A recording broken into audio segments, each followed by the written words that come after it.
Hi నమస్తే.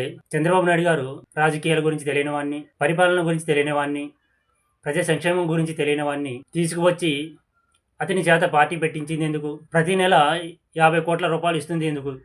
ఒంటరిగా పోటీ చేయడానికా? ఒంటరిగా పోటీ చేస్తే 2019లో ఏం జరిగిందో తెలుసు కదా అందరికీ. పోటీ చేసిన 2 చోట్ల ఓడిపోయాడు.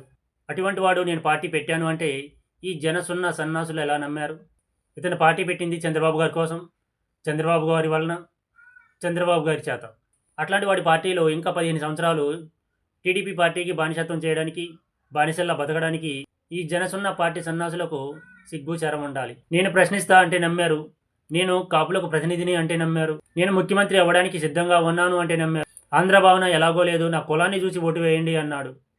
నేను అభినవ చేగువేరని, ప్రజల పక్షాన పోరాడడానికి వచ్చాను అన్నాడు. కమ్యూనిస్టు భావాలు ఉన్నవాణ్ణి అన్నాడు. అంబేద్కర్ వాదిని అన్నాడు. తినడానికి ఏది దొరకని సమక్షంలో గొడ్డు మాంసం తిని బతుకుతాను అన్నాడు.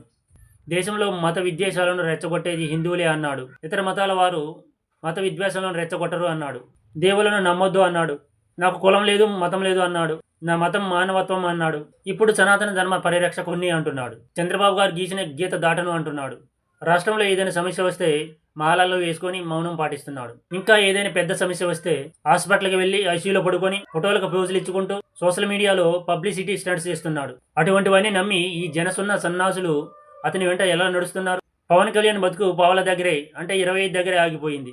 ఆ పార్టీ జీవితకాలం రాజకీయాల్లో ఉన్న 25 స్థానాల కంటే ఎక్కువ ఇవ్వడు చంద్రబాబు నాయుడు గారని అర్థమవుతుంది. కానీ ఈ జనసున్న సన్నాసులకు మాత్రం అర్థం కావట్లేదు. ఇంకా 15 సంవత్సరాలు టీడీపీ పార్టీకి కట్టు బానిసల్లా, కట్టప్పల్లా, కాలి కింద చెప్పుల్లా బతకాలి అంటున్నాడు. ఈ పార్టీ జీవితకాలంలో 175 స్థానాల్లో కనీసం 40 స్థానాల్లో కూడా పోటీ చేసే పరిస్థితి లేదు. అటువంటి చేతగాని స్థితిలో జనసేన నాయకుడు ఉన్నాడు.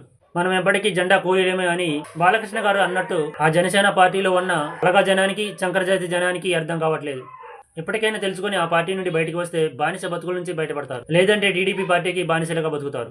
అన్న పార్టీ పెట్టి పార్టీని కాంగ్రెస్ పార్టీకి అమ్మాడు. పార్టీ నాయకుల చేత కాంగ్రెస్కు బానిసత్వం చేయించాడు. తమ్ముడు పార్టీ పెట్టాడు. పార్టీ నాయకులను టీడీపీ పార్టీకి బానిసత్వం చేస్తున్నాడు.